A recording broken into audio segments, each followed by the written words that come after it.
Shalom everybody, welcome to Rega Bivrit Shorashim edition. I hope you are blessed being here with us every week in every language. We're learning Hebrew together and we're decoding the book of Dvarim that is known by the name Mishneh Torah together. This week we are with Parashat Vaetchanan. This is an important parasha because Moshe Rabbeinu stand in the skirt of the land, is watching the land, and in the beginning of the parasha, in chapter 3, verse 23, we read this word, Vaetchanan. He's calling up to Hashem. It's come from the Hebrew word in modern Hebrew, etchanen, which is rooted in the word tchina. Well, what is tchina exactly?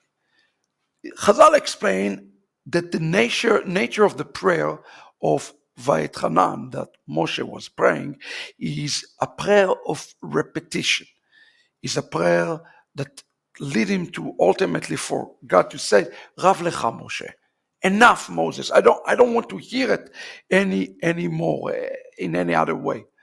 And the question is, was Moses allowed to enter to the land? The answer is actually yes. And if you want to know why, please watch some of my sermons on Vaetchanan so you understand why. But I want to talk about the significance of the nature of the prayer that he was praying. Chazal says here, we can understand two matters from the nature of the prayers. One, in the matter of spirituality, and a man ascension, a person ascension to a higher realms. It says, mutar lo la'adam litakesh. When a man seek a spiritual ascension, it is okay for him to fight with the heaven. This word itakshut is the word of spiritual preference, spiritual persistence in prayer. And this word here, the Tchanan, is a word that represents this spiritual persistence. God, I am not moving until I hear with you. Similarly, we see this, Chazal explain, the parallel of the prayer of Moshe is seen later on with Rachel, where she saw that God does not want to give her children, and she didn't budge on that. She fought for this in all of her spiritual strength to be able to get this. Because when a man strengthened, it says, to ascend up, it says in Sanhedrin 105, chutzpah klapei shamaya meinei, which means chutzpah for the heavenlies. Standing for the heavenlies is not only tolerated by the heavenlies, they are welcomed by the heavenlies. Wait a second, I thought chutzpah is something bad. Not really. Chutzpah toward the heaven for the sake of ascension is something positive. So this is an important note for all who are seeking to ascend up.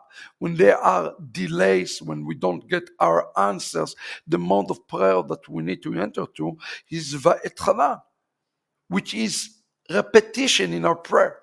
Now we know what Yeshua says. He says, why are you repeating your prayers like the heathens? That's not the same thing, friends. We have to understand.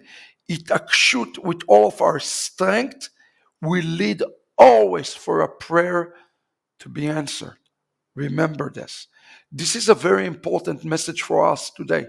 Some of us are praying, but our Etchanan is very weak. And we stop as soon as we don't get the answer. What Torah teaches us that when we don't get an answer, continue to pray until God says, Rav lecha, no more. So let us exercise, especially on those days, in our days today, the mode of Vaetchanan, pleading for God in great repetition and in power. And remember for what? Only for spiritual ascension. That's the only time one can use this mode of prayer. This is today our Rega Bivrit. Shalom, everybody.